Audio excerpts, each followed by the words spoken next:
2020 के हिंदी दस्तावेज के कुछ कह सकते हैं महत्वपूर्ण हिस्सों पर। जी। ये वो नीति है जो भारत की स्कूली शिक्षा में काफी बड़े बुनियादी बदलाव लाने का इरादा रखती है। जी। हमारे सामने इसके आधिकारिक हिंदी दस्तावेज के कुछ अंश हैं और आज हम कोशिश करेंगे कि इन्हीं की बारीकियों को समझें। जी। हमारा मकसद है कि स्कूली शिक्षा में जो मुख्य बदलाव आ रहे हैं, जो नई संरचना है और इसके पीछे की सोच क्या है, उसे समझें। मतलब ये देखने की कोशिश करेंगे कि ये नीति भारतीय शिक्षा के भविष्य को आखिर किस दिशा में ले जाना चाहती है। तो चलिए इस दस्तावेज को परत दर परत खोलते हैं। जरूर। सबसे पहले इसकी दृष्टि और बुनियादी सिद्धांतों पर बात करते हैं। ऐसा लगता है कि ये सिर्फ किताबी ज्ञान से थोड़ा आगे बढ़कर कुछ और हासिल करना चाहती है। बिल्कुल, दस्तावेज साफ कहता है कि लक्ष्य सिर्फ पढ़ना लिखना सिखाना नहीं है, बल्कि ऐसे अच्छे इंसान तैयार करना है जो तर्क से सोच सकें, जिनमें करुणा हो, साहस हो, एक वैज्ञानिक सोच हो और नैतिक मूल्य भी हो। अच्छा। और एक बड़ा लक्ष्य रखा गया है 2040 तक भारत के लिए एक ऐसी शिक्षा प्रणाली बनाना जो वैश्विक स्तर पर, मतलब दुनिया में किसी से पीछे ना हो और जिसमें हर सामाजिक आर्थिक पृष्ठभूमि के छात्र को समान रूप से बेहतरीन शिक्षा मिल सके। लेकिन ये इतने बड़े बदलाव की जरूरत क्यों महसूस हुई? मतलब जो अभी चल रहा है उसमें कोई बड़ी कमी थी क्या? हाँ, दस्तावेज एक गंभीर समस्या की ओर इशारा करता है, जिसे वो सीखने का संकट कह रहा है। सीखने का संकट? जी, आंकड़े बताते हैं कि 5 करोड़ से ज्यादा बच्चे बुनियादी पढ़ना लिखना और अंक ज्ञान भी नहीं जानते। 5 करोड़? ये तो बहुत बड़ा आंकड़ा है। हाँ, ये चौंकाने वाली बात है। और साथ ही दुनिया भी तो तेजी से बदल रही है। आर्टिफिशियल इंटेलिजेंस है, क्लाइमेट चेंज जैसी नई चुनौतियां हैं। तो ऐसे में नीति कहती है कि हमें रटंत पद्धति छोड़कर अवधारणात्मक समझ पर जाना होगा। मतलब कॉन्सेप्ट्स को समझना। हाँ, कॉन्सेप्ट्स को समझना, प्रॉब्लम सॉल्विंग, क्रिएटिविटी और लगातार सीखते रहने की जो आदत है या जो स्किल्स है, उन पर जोर देना होगा। रटने से काम नहीं चलेगा अब। तो मतलब ये सिर्फ सिलेबस बदलने की बात नहीं है, बल्कि पूरी सोच बदलने की कोशिश है। इसके लिए कुछ गाइडलाइंस या सिद्धांत भी तय किए गए होंगे? हाँ, कई सिद्धांत हैं जो इस नीति की नींव है। जैसे हर बच्चे की जो अपनी यूनिक क्षमता है, उसको पहचानना और उसे विकसित करना। बुनियादी साक्षरता और संख्या ज्ञान, जिसे FLN भी कहा गया है, उसको सर्वोच्च राष्ट्रीय प्राथमिकता देना। लचीलापन बहुत जरूरी है ताकि छात्र अपनी रुचि और प्रतिभा के हिसाब से अपना रास्ता चुन सकें। अच्छा। एक और अहम बात यह है कि कला और विज्ञान या पाठ्यक्रम और जो एक्स्ट्रा करिकुलर एक्टिविटीज होती हैं, उनके बीच कोई सख्त दीवार नहीं होगी। अच्छा, ये बंटवारा खत्म होगा। हाँ, मल्टी डिसिप्लिनरी यानी बहुविषयक और होलिस्टिक, मतलब समग्र शिक्षा पर जोर है। और मूल्यों की भी बात है शायद ना, नैतिक मूल्यों की। निश्चित रूप से नैतिक और संवैधानिक मूल्य जैसे सहानुभूति, सम्मान, वैज्ञानिक स्वभाव, सेवा की भावना, ये सब शिक्षा का हिस्सा होंगे। बहुभाषावाद को बढ़ावा दिया जाएगा, साथ ही लाइफ स्किल्स और सतत मूल्यांकन यानी कंटिन्यूअस असेसमेंट। मतलब सिर्फ साल के अंत में परीक्षा नहीं? बिल्कुल, सिर्फ परीक्षा पर आधारित नहीं, और तकनीक का बेहतर इस्तेमाल भी इसके मुख्य सिद्धांत है। और सबसे महत्वपूर्ण, शायद शिक्षकों को इस पूरी प्रक्रिया के केंद्र में रखा गया है। ये जरूरी था। अच्छा, अब आते हैं उस बदलाव पर जिसकी शायद सबसे ज्यादा चर्चा हुई है। स्कूल का नया ढांचा। जो पुराना 10+2 सिस्टम था, उसकी जगह अब 5+3+3+4 की बात हो रही है। ये क्या है और क्यों लाया गया है? हाँ, ये जो 5+3+3+4 का ढांचा है, ये 3 साल से लेकर 18 साल तक के बच्चों को कवर करता है। 3 साल से? मतलब प्री स्कूल भी इसमें शामिल है? हाँ, यहीं पर बड़ा बदलाव है। इसे बच्चों के मानसिक और शारीरिक विकास के जो अलग अलग चरण होते हैं, उसके हिसाब से बनाया गया है। अच्छा। पहला है 5 साल का फाउंडेशनल स्टेज। ये 3 से 8 साल के बच्चों के लिए है। इसमें 3 साल प्री स्कूल के और फिर कक्षा 1 और 2 शामिल है। ओके, 3 साल प्री स्कूल और 2 साल पहली दूसरी। ये हुए 5 साल। हाँ, फिर आता है 3 साल का प्रेपरेटरी स्टेज। ये 8 से 11 साल के बच्चों के लिए है, जिसमें कक्षा 3 से 5 होंगी। ठीक है। इसके बाद 3 साल का मिडिल स्टेज, उम्र 11 से 14 साल यानी कक्षा 6 से 8 तक। और आखिर में 4 साल का सेकेंडरी स्टेज, उम्र 14 से 18 साल, जिसमें कक्षा 9 से 12 शामिल है। तो ये पूरा 3 से 18 साल का स्पैन कवर हो गया। इसमें सबसे अहम या क्रांतिकारी बदलाव क्या लग रहा है? देखिए, सबसे बड़ी बात यह है कि जो 3 से 6 साल के बच्चों की शिक्षा है, जिसे प्रारंभिक बाल्यावस्था देखभाल और शिक्षा यानी ECCE कहते हैं, उसको पहली बार फॉर्मल स्कूली शिक्षा का एक अभिन्न अंग माना गया है। अच्छा, ये पहले नहीं था? नहीं, ये पहले फॉर्मल स्ट्रक्चर का हिस्सा नहीं था। दस्तावेज में ये बात भी लिखी है कि 6 साल की उम्र तक बच्चे के दिमाग का लगभग 85% विकास हो जाता है। 85%? जी हाँ, इसलिए ये शुरुआती साल बेहद महत्वपूर्ण है और लक्ष्य ये है कि 2030 तक हर बच्चे को क्वालिटी ECCE मिल पाए। तो इस ECCE में बच्चों को कैसे सिखाया जाएगा? क्या मतलब छोटे बच्चों पर भी अब पढ़ाई का बोझ बढ़ जाएगा? नहीं, बिल्कुल नहीं। नीति इस बारे में बहुत स्पष्ट है। ECCE में जोर लचीली, मल्टी लेवल, खेल आधारित, एक्टिविटी आधारित और खोज आधारित मतलब डिस्कवरी बेस्ड शिक्षा पर होगा। खेल खेल में सीखना? हाँ, बिल्कुल। इसमें अक्षर, भाषा, संख्या, रंग, आकार जैसी चीजें सिखाई जाएंगी, लेकिन खेल खेल में। इंडोर आउटडोर खेल, पहेलियाँ, लॉजिकल थिंकिंग, कला, संगीत, ये सब इसका हिस्सा होंगे। और साथ ही अच्छा व्यवहार, शिष्टाचार, साफ सफाई, टीम वर्क, इन सब पर भी ध्यान दिया जाएगा। तो ये सब होगा कैसे? मतलब जमीन पे कैसे उतारा जाएगा? आंगनवाड़ियों की इसमें क्या भूमिका होगी? इसके लिए कई स्तरों पर काम करने की बात है। एक तो आंगनवाड़ियों को मजबूत किया जाएगा, उन्हें जरूरी संसाधन दिए जाएंगे, वहाँ के कार्यकर्ताओं को ट्रेनिंग दी जाएगी और उन्हें प्राइमरी स्कूलों के साथ जोड़ा जाएगा। अच्छा। स्कूलों में भी कक्षा 1 से पहले बाल वाटिका के नाम से एक प्री स्कूल क्लास शुरू करने की बात है।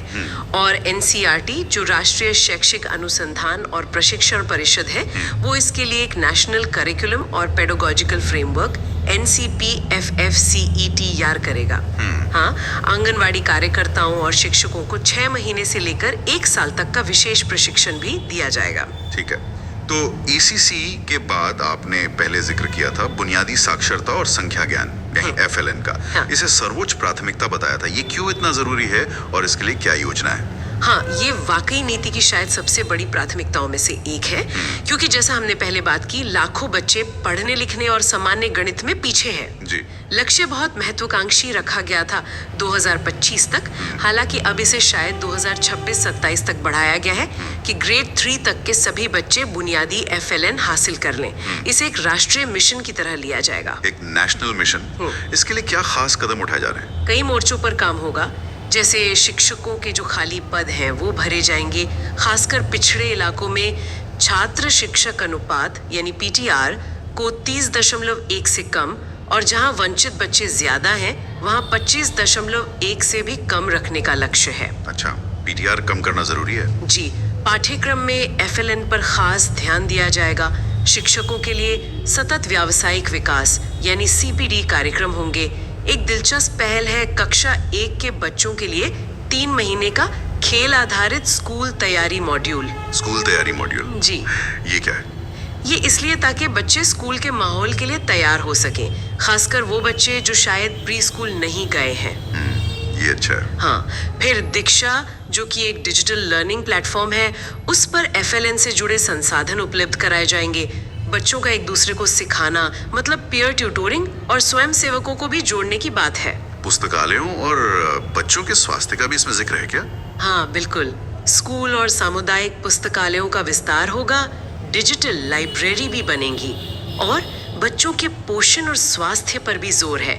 जैसे मिड डे मील योजना का विस्तार करके उसमें सुबह का नाश्ता भी शामिल करने का सुझाव है। अच्छा, नाश्ता भी? हाँ, क्योंकि दस्तावेज ये मानता है कि स्वस्थ शरीर में ही स्वस्थ मन रहता है और बच्चे तभी बेहतर सीख पाते हैं जब वो स्वस्थ हो और उनका पेट भरा हो। सही बात है। अच्छा, एक और बड़ी चुनौती है बच्चों का स्कूल छोड़ देना, ड्रॉप आउट रेट। हाँ। आंकड़े बताते हैं कि खासकर हायर सेकेंडरी तक पहुंचते पहुंचते बहुत कम बच्चे रह जाते हैं। हाँ। इससे निपटने के लिए नीति क्या कहती है? हाँ, ये एक गंभीर समस्या है। लक्ष्य तो ये है कि 2030 तक प्री स्कूल से माध्यमिक स्तर तक 100% सकल नामांकन अनुपात यानी GER हासिल करना है। 100%? जी, 100%। लेकिन अभी की स्थिति देखें तो कक्षा 9-10 में GER लगभग 79% है और 11-12 में तो ये सिर्फ 56.5% रह जाता है। ओह, मतलब आधे बच्चे लगभग बाहर हो जाते हैं। हाँ, इसका मतलब है करीब 3.22 करोड़ बच्चे स्कूल सिस्टम से बाहर है। ये बहुत बड़ी संख्या है।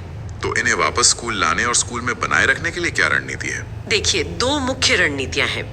पहली तो ये कि स्कूलों का जो बुनियादी ढांचा है उसे सुधारा जाए, उन्हें सुरक्षित और आकर्षक बनाया जाए ताकि बच्चे आना चाहें। दूसरी, हर छात्र की ट्रैकिंग करना, मतलब ये देखना कि कौन नामांकित है, कौन नियमित आ रहा है, और जो बच्चे स्कूल छोड़ चुके हैं उन्हें वापस लाने के लिए विशेष प्रयास और सहायता दी जाए। और जो बच्चे रेगुलर स्कूल नहीं आ सकते, उनके लिए open and distance learning ODL के जो विकल्प हैं, जैसे NIOS, राष्ट्रीय मुक्त विद्यालयी शिक्षा संस्थान और राज्यों के ओपन स्कूल, उनको मजबूत किया जाएगा। एक और महत्वपूर्ण बदलाव ये है कि स्कूल खोलने के नियमों को सरल बनाया जाएगा और फोकस इनपुट पर नहीं, मतलब बिल्डिंग कैसी है इस पर कम, बल्कि आउटपुट पर ज्यादा होगा, यानी बच्चे सीख क्या रहे हैं। सीखने के नतीजों पर फोकस। ठीक है, चलिए अब पाठ्यक्रम और सिखाने के तरीकों यानी पेडागॉजी पर आते हैं। यहाँ क्या नया और दिलचस्प है? हाँ, यहीं पर नीति का जो समग्र विकास वाला लक्ष्य है वो साफ दिखता है।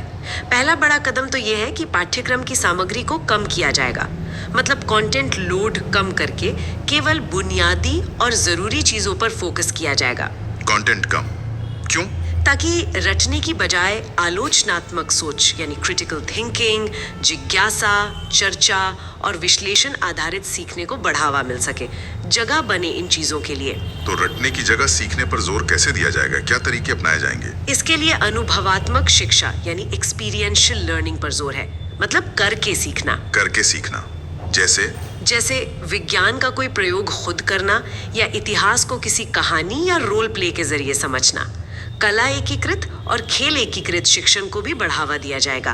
कहानी सुनाना, स्टोरी टेलिंग, इसको भी सिखाने का एक महत्वपूर्ण तरीका माना गया है। अच्छा, मतलब पढ़ाई बोरिंग ना हो। हाँ, और ज्यादा असरदार हो। और विषयों के चुनाव में क्या बदलाव है?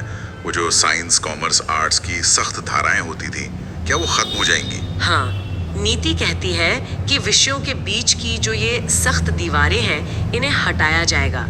छात्रों को विषय चुनने में ज्यादा लचीलापन मिलेगा, खासकर सेकेंडरी स्टेज यानी कक्षा 9 से 12 में।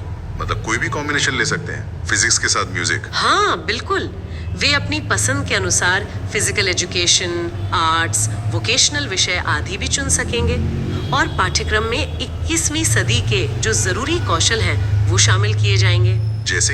जैसे coding, computational thinking, communication skills, digital literacy, नैतिकता, लैंगिक संवेदनशीलता, पर्यावरण जागरूकता वगैरह। आर्टिफिशियल इंटेलिजेंस, डिजाइन थिंकिंग जैसे नए विषय भी शामिल होंगे। मैंने सुना है कि कुछ प्रैक्टिकल स्किल्स सिखाने की भी बात है, बैगलेस डेज जैसा कुछ।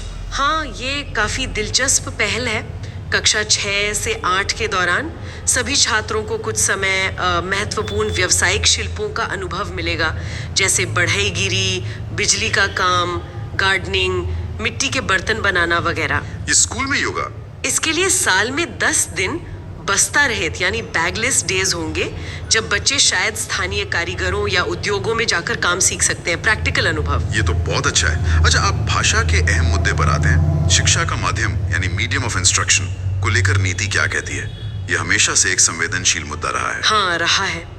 नीति एक महत्वपूर्ण सिफारिश करती है कि जहां तक संभव हो कम से कम ग्रेड 5 तक, और बेहतर हो कि ग्रेड 8 और उससे आगे तक भी शिक्षा का माध्यम बच्चों की घर की भाषा या मातृभाषा या स्थानीय भाषा होनी चाहिए। मातृभाषा में शिक्षा? जी, इसके पीछे तर्क ये है कि बच्चे अपनी भाषा में सबसे जल्दी और सबसे बेहतर सीखते हैं, कॉन्सेप्ट्स ज्यादा आसानी से समझ आते हैं। लेकिन भारत में तो इतनी सारी भाषाएं हैं, और वो जो त्रिभाषा फॉर्मूला यानी 3 लैंग्वेज फॉर्मूला था, उसका क्या होगा? त्रिभाषा फॉर्मूला जारी रहेगा, लेकिन ज्यादा लचीलेपन के साथ। मतलब राज्य, क्षेत्र और छात्र स्वयं भाषाओं का चुनाव कर सकेंगे। अच्छा, चुनने की आजादी होगी? हाँ, शर्त बस ये है कि चुनी गई 3 भाषाओं में से कम 2 भारतीय भाषाएं होनी चाहिए। नीति ये भी साफ करती है कि किसी भी छात्र पर कोई भाषा थोपी नहीं जाएगी, और बहुभाषावाद के जो संज्ञानात्मक लाभ है, मतलब कॉग्निटिव बेनिफिट्स, उनको भी रेखांकित किया गया है। और अन्य भाषाओं के बारे में क्या प्रावधान है? संस्कृत या विदेशी भाषाएं? विज्ञान और गणित जैसे विषयों की उच्च गुणवत्ता वाली द्विभाषी पाठ्य पुस्तकें तैयार करने की बात है, ताकि बच्चे अपनी भाषा के साथ साथ दूसरी भाषा में भी टर्म्स सीख सकें। संस्कृत को स्कूली शिक्षा के सभी स्तरों पर एक विकल्प के रूप में पेश किया जाएगा। और अन्य शास्त्रीय भाषाएं जैसे तमिल, तेलुगु, कन्नड़, मलयालम, उड़िया, पाली, फारसी, प्राकृत ये भी विकल्प के रूप में उपलब्ध होंगी। माध्यमिक स्तर पर छात्र विदेशी भाषाएं जैसे कोरियन, जापानीज, फ्रेंच, जर्मन आदि भी चुनकर सीख सकेंगे। और हाँ, भारतीय सांकेतिक भाषा यानी इंडियन साइन लैंग्वेज ISL को भी मानकीकृत किया जाएगा। ये भी जरूरी है। अच्छा, अब बात करते हैं परीक्षा और मूल्यांकन यानी असेसमेंट की। जी। यहाँ भी बड़े बदलावों की बात हो रही है। पारंपरिक परीक्षाओं से हटकर क्या नया करने का प्रस्ताव है? हाँ, मूल्यांकन का कह सकते हैं पूरा तरीका बदलने पर जोर है। रटने की क्षमता जांचने की बजाय योग्यता आधारित यानी कॉम्पिटेंसी बेस्ड आकलन होगा। कॉम्पिटेंसी बेस्ड मतलब ये देखा जाएगा कि छात्र ने जो सीखा है उसे वो असल जिंदगी में इस्तेमाल कर सकता है या नहीं, प्रॉब्लम सॉल्व कर सकता है या नहीं। आकलन सिर्फ साल के अंत में होने वाली बड़ी परीक्षा के रूप में नहीं होगा, बल्कि नियमित होगा और रचनात्मक यानी फॉर्मेटिव होगा। Formative assessment. हाँ, जिसका मुख्य उद्देश्य बच्चों के सीखने की प्रक्रिया में सुधार करना होगा, न कि सिर्फ उन्हें पास या फेल का ठप्पा लगाना। और उनमें विश्लेषण, तार्किक सोच जैसे हायर ऑर्डर स्किल्स विकसित करना होगा। इसके लिए कोई खास तरीका भी सुझाया गया है? मैंने वो 360 डिग्री कार्ड का जिक्र सुना था। बिल्कुल, ये एक बहुत अहम टूल होगा, छात्रों का 360 डिग्री समग्र प्रगति कार्ड। ये पारंपरिक रिपोर्ट कार्ड की तरह सिर्फ नंबरों की लिस्ट नहीं होगी। तो इसमें क्या होगा? इसमें छात्र के ज्ञान के साथ साथ उसके स्किल्स, उसका व्यवहार, कला, खेल, इन सब में उसकी प्रगति का ब्यौरा होगा। दिलचस्प बात यह है कि इसमें छात्र का स्वमूल्यांकन यानी सेल्फ असेसमेंट, उसके सहपाठियों द्वारा मूल्यांकन यानी पीयर असेसमेंट और शिक्षक का मूल्यांकन, ये सब शामिल होगा। अच्छा, छात्र खुद को और एक दूसरे को भी आंकेंगे? हाँ, ताकि उन्हें अपनी ताकत और कमजोरियों का एहसास हो। ये कार्ड बच्चे के कॉग्निटिव, अफेक्टिव और साइकोमोटर डोमेन में, मतलब उसके ज्ञान, भावना और शारीरिक कौशल सभी में उसकी पूरी तस्वीर पेश करेगा। ये तो काफी होलिस्टिक लग रहा है। और बोर्ड परीक्षाओं का क्या होगा? कक्षा 10 और 12 की परीक्षाएं, उनका डर तो बहुत रहता है। हाँ, बोर्ड परीक्षाएं जारी रहेंगी, लेकिन दस्तावेज कहता है कि उन्हें आसान बनाया जाएगा। आसान कैसे? आसान का मतलब ये नहीं कि सवाल बिल्कुल सीधे होंगे, बल्कि ये कि वो रटने पर आधारित ना होकर मुख्य रूप से बुनियादी क्षमताओं और समझ का आकलन करेंगी। कोशिश ये भी है कि कोचिंग क्लास की जरूरत कम हो। छात्रों को साल में 2 बार परीक्षा देने का मौका मिल सकता है, ताकि अगर एक बार अच्छा ना हो तो दूसरा चांस मिले। और विषय चुनने में भी अधिक लचीलापन होगा। क्या निचली कक्षाओं में भी कोई बड़ी परीक्षाएं होंगी? और इन सब सुधारों को लागू कौन करेगा, देखेगा कौन? हाँ, कक्षा 3, 5 और 8 में भी स्कूल स्तर पर परीक्षाएं होंगी, लेकिन ये भी रटने वाली नहीं होंगी। ये मुख्य रूप से बुनियादी सीखने के स्तर और हायर ऑर्डर स्किल्स की जांच करेंगी। ठीक है, और इन सभी मूल्यांकन सुधारों के लिए मानक तय करने, गाइडलाइंस बनाने और स्कूलों का मार्गदर्शन करने के लिए एक राष्ट्रीय मूल्यांकन केंद्र परख स्थापित करने का प्रस्ताव है। परख? हाँ, PARAKH, performance assessment, review and analysis of knowledge for holistic development. ये एक नेशनल सेंटर होगा। इसके अलावा विश्वविद्यालयों में प्रवेश के लिए राष्ट्रीय परीक्षण एजेंसी यानी NTA की भूमिका बढ़ेगी, जो शायद कॉमन एप्टीट्यूड टेस्ट और विषय विशिष्ट परीक्षाएं आयोजित करे। समझ गया। अब इन सारे बदलावों को जमीन पर उतारने में शिक्षकों की भूमिका तो बहुत ही अहम होने वाली है। उनके लिए नीति में क्या खास है? हाँ बिल्कुल, नीति शिक्षकों को इस पूरे सुधार के केंद्र में मानती है। लक्ष्य है कि शिक्षण पेशे का सम्मान बढ़े और इसमें बेहतरीन लोग आकर्षित हों। ये कैसे होगा? इसके लिए भर्ती प्रक्रिया को ज्यादा पारदर्शी और मजबूत बनाने की बात कही गई है। इसमें मेरिट, शिक्षक पात्रता परीक्षा यानी टेट स्कोर, क्लासरूम में पढ़ाने का डेमो या इंटरव्यू और स्थानीय भाषा का ज्ञान, इन सबको महत्व दिया जाएगा। ठीक है। और शिक्षकों की योग्यता और उनके करियर ग्रोथ के बारे में क्या कहा गया है? क्या क्वालिफिकेशन चाहिए होगी? एक बहुत बड़ा बदलाव ये है कि 2030 तक शिक्षण के लिए न्यूनतम योग्यता 4 वर्षीय एकीकृत बीएड डिग्री होगी। 4 साल की इंटीग्रेटेड बीएड। जी हाँ, जो अभी 2 साल की होती है या ग्रेजुएशन के बाद होती है। ये 12th के बाद ही शुरू होगी और इसमें विषय ज्ञान और पढ़ाने की ट्रेनिंग साथ साथ चलेगी। इस कोर्स के लिए खासकर ग्रामीण क्षेत्रों के मेधावी छात्रों के लिए छात्रवृत्तियां भी दी जाएंगी। और जो शिक्षक पहले से सिस्टम में है, उनके लिए सतत व्यावसायिक विकास यानी सीपीडी पर बहुत जोर है। हर शिक्षक से ये अपेक्षा है कि वो साल में कम से कम 50 घंटे अपनी प्रोफेशनल डेवलपमेंट पर लगाए, नए तरीके सीखें, अपनी स्किल्स अपडेट करें। ये स्वैच्छिक होगा लेकिन ज़रूरी माना गया है। और प्रमोशन वगैरह? हाँ, उनके करियर की प्रगति जैसे प्रमोशन या वेतन वृद्धि वो सिर्फ सीनियरिटी पर आधारित नहीं होगी बल्कि योग्यता और प्रदर्शन पर आधारित होगी। इसके लिए राष्ट्रीय व्यावसायिक मानक यानी NPST national professional standards for teachers 2022 तक विकसित करने की बात थी, जो उनके करियर मैनेजमेंट का आधार बनेंगे। मतलब परफॉर्मेंस बेस्ड। और उनके काम करने के माहौल के बारे में कुछ है? क्या उन्हें ज्यादा आजादी मिलेगी? हाँ, नीति ये भी कहती है कि स्कूलों में एक सकारात्मक और सहायक माहौल बनाया जाएगा। शिक्षकों को गैर शिक्षण कार्यों से जैसे चुनाव ड्यूटी है, जनगणना है या मिड डे मील का प्रबंधन है, इन सब से यथासंभव मुक्त किया जाएगा। ताकि वो पढ़ाने पे फोकस कर सकें। बिल्कुल, ताकि वे अपना पूरा ध्यान पढ़ाने पर दे सकें और उन्हें पाठ्यक्रम चुनने और सिखाने के तरीकों को अपनाने में ज्यादा स्वायत्तता यानी ऑटोनॉमी दी जाएगी। ये तो शिक्षकों के लिए अच्छी खबर है। अब एक और बहुत महत्वपूर्ण पहलू पर आते हैं, समता और समावेशन यानी इक्विटी एंड इंक्लूजन। नीति ये कैसे सुनिश्चित करेगी कि शिक्षा सभी तक पहुंचे, खासकर जो वंचित वर्ग हैं उन तक? हाँ, ये बहुत ज़रूरी है। नीति मानती है कि शिक्षा सामाजिक न्याय का एक बहुत बड़ा जरिया है और किसी भी बच्चे की जन्म या उसकी पृष्ठभूमि उसके सीखने में बाधा नहीं बननी चाहिए। इसके लिए सामाजिक आर्थिक रूप से वंचित समूहों यानी SEDGs पर विशेष ध्यान दिया जाएगा। SEDGs, इसमें कौन कौन शामिल है? इसमें जेंडर के आधार पर जैसे खासकर लड़कियां और ट्रांसजेंडर छात्र, सामाजिक सांस्कृतिक पहचान के आधार पर जैसे SC, ST, OBC, अल्पसंख्यक समुदाय के बच्चे, भौगोलिक स्थिति के आधार पर जैसे दूर दराज के या ग्रामीण इलाकों के बच्चे, विकलांगता वाले बच्चे और आर्थिक स्थिति के आधार पर वंचित बच्चे, ये सभी शामिल हैं। तो इन वंचित समूहों के लिए क्या खास योजनाएं हैं? जो मौजूदा सफर योजनाएं हैं जैसे कुछ बच्चों को टारगेटेड स्कॉलरशिप देना या स्कूल आने के लिए ट्रांसपोर्ट या साइकिल देना, इन सबको और मजबूत किया जाएगा। जिन इलाकों में ऐसे वंचित बच्चे ज़्यादा हैं उन्हें विशेष शिक्षा क्षेत्र यानी SEZ स्पेशल एजुकेशन जोन घोषित किया जा सकता है, जहां अतिरिक्त फंड और योजनाएं लागू होंगी। अच्छा। लड़कियों और ट्रांसजेंडर छात्रों की शिक्षा को बढ़ावा देने के लिए एक जेंडर समावेशी निधि यानी जेंडर इंक्लूजन फंड बनाने का प्रस्ताव है।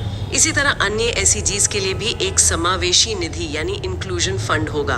कस्तूरबा गांधी बालिका विद्यालयों KGBVs को 12वीं कक्षा तक अपग्रेड करने और उनकी संख्या बढ़ाने की भी बात है। और दिव्यांग बच्चों यानी चिल्ड्रन विद स्पेशल नीड्स के लिए क्या खास प्रावधान है? उनके लिए जो दिव्यांगजन अधिकार अधिनियम 2016 है, उसके तहत समावेशी शिक्षा पर जोर है। समावेशी शिक्षा मतलब उन्हें सामान्य स्कूलों में ही बाकी बच्चों के साथ पढ़ाने की कोशिश की जाएगी जहां तक संभव हो। इसके लिए स्कूलों में बाधा मुक्त पहुंच सुनिश्चित करनी होगी, जैसे रैंप, सुलभ शौचालय वगैरह। जरूरी संसाधन केंद्र बनाने होंगे, सहायक उपकरण देने होंगे, विशेष रूप से प्रशिक्षित शिक्षक रखने होंगे और अगर जरूरत पड़े तो घर पर शिक्षा का विकल्प भी देना होगा। साथ ही पाठ्यक्रम और स्कूल के पूरे माहौल को भी समावेशी बनाया जाएगा ताकि किसी भी तरह के पूर्वाग्रह को हटाया जा सके और विविधता का सम्मान हो। ये बहुत जरूरी है कि हर बच्चा सिस्टम का हिस्सा महसूस करें। अच्छा, अंत में एक और कॉन्सेप्ट की बात करते हैं, स्कूल कॉम्प्लेक्स या क्लस्टर। ये क्या है और इसकी जरूरत क्यों पड़ी? हाँ, ये भी एक अहम स्ट्रक्चरल बदलाव है। दस्तावेज ये बताता है कि भारत में बहुत से स्कूल, खासकर प्राइमरी स्कूल, बहुत छोटे हैं। मतलब उनमें छात्रों की संख्या बहुत कम है। 2016-17 का आंकड़ा है कि 28% प्राइमरी स्कूलों में 30 से भी कम छात्र थे। ओह, और कई स्कूल तो शायद सिर्फ एक शिक्षक के भरोसे चल रहे हैं। बिल्कुल, 1 लाख से ज्यादा 1,08,017 एकल शिक्षक स्कूल थे। ऐसे में सोचिए, लाइब्रेरी, लैब, खेल के मैदान जैसे संसाधन देना या हर विषय के विशेषज्ञ शिक्षक उपलब्ध कराना कितना मुश्किल हो जाता है। हाँ, ये तो है। तो स्कूल कॉम्प्लेक्स इसका समाधान कैसे करेंगे? प्रस्ताव ये है कि एक माध्यमिक विद्यालय को केंद्र बनाकर उसके आसपास के मान लीजिए 5-10 किलोमीटर के दायरे में आने वाले जितने भी स्कूल हैं, प्राइमरी, मिडिल, यहाँ तक के आंगनवाड़ियाँ भी, उनको मिलाकर एक स्कूल कॉम्प्लेक्स या क्लस्टर बनाया जाए। अच्छा, एक ग्रुप बना दिया जाए। हाँ, एक समूह। इससे सबसे बड़ा फायदा होगा संसाधनों का साझा उपयोग, जैसे एक अच्छी लाइब्रेरी, विज्ञान प्रयोगशाला, कंप्यूटर लैब, खेल के मैदान, ये सब पूरे कॉम्प्लेक्स के लिए उपलब्ध हो सकते हैं। और शिक्षक? विशेषज्ञ शिक्षक जैसे कला, संगीत, शारीरिक शिक्षा, काउंसलर, ये भी पूरे कॉम्प्लेक्स के लिए हो सकते हैं और अपनी सेवाएं बारी-बारी से सभी स्कूलों में दे सकते हैं। इससे शिक्षकों का जो अलगाव है, अकेलापन है, वो भी कम होगा। हाँ, वो आपस में मिल सकेंगे, सीख सकेंगे। बिल्कुल, वे आपस में मिलकर बेहतर योजना बना सकेंगे, एक दूसरे से सीख सकेंगे, जॉइंट प्रोफेशनल डेवलपमेंट कर सकेंगे, स्कूलों के बीच कार्यक्रम हो सकेंगे और इससे शासन यानी गवर्नेंस भी बेहतर होगा, क्योंकि कॉम्प्लेक्स स्तर पर कुछ हद तक स्वायत्ता देने की बात है। इसमें निजी स्कूल भी शामिल हो सकते हैं? हाँ, निजी और सार्वजनिक दोनों तरह के स्कूलों को जोड़ने का सुझाव है ताकि रिसोर्स शेयरिंग और बेहतर हो सके। बाल भवन स्थापित करने का भी सुझाव है जहाँ बच्चे स्कूल के बाद जा सकें। तो इन सभी बदलावों के देखते हुए हम क्या कह सकते हैं, मतलब संक्षेप में, ये नीति किस तरह की तस्वीर पेश करती है शिक्षा की? निश्चित रूप से संक्षेप में कहें तो ये नीति एक समग्र, लचीली, बहुविषयक और शिक्षार्थी केंद्रित शिक्षा की ओर एक बहुत बड़ा कदम है। इसमें बुनियादी शिक्षा, खासकर FLN, समावेशन यानी हर बच्चे को साथ लेकर चलना और शिक्षकों को सशक्त बनाने पर बहुत जोर दिया गया है।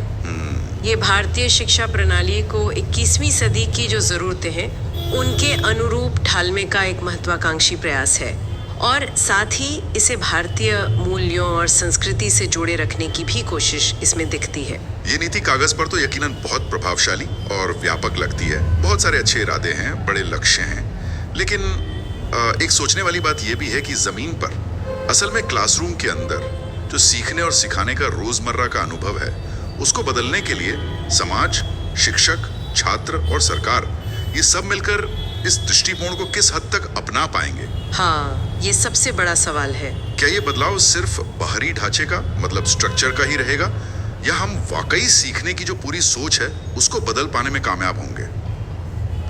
ये सवाल शायद भविष्य के लिए खुला है और इसका जवाब हम सबको मिलकर देना होगा।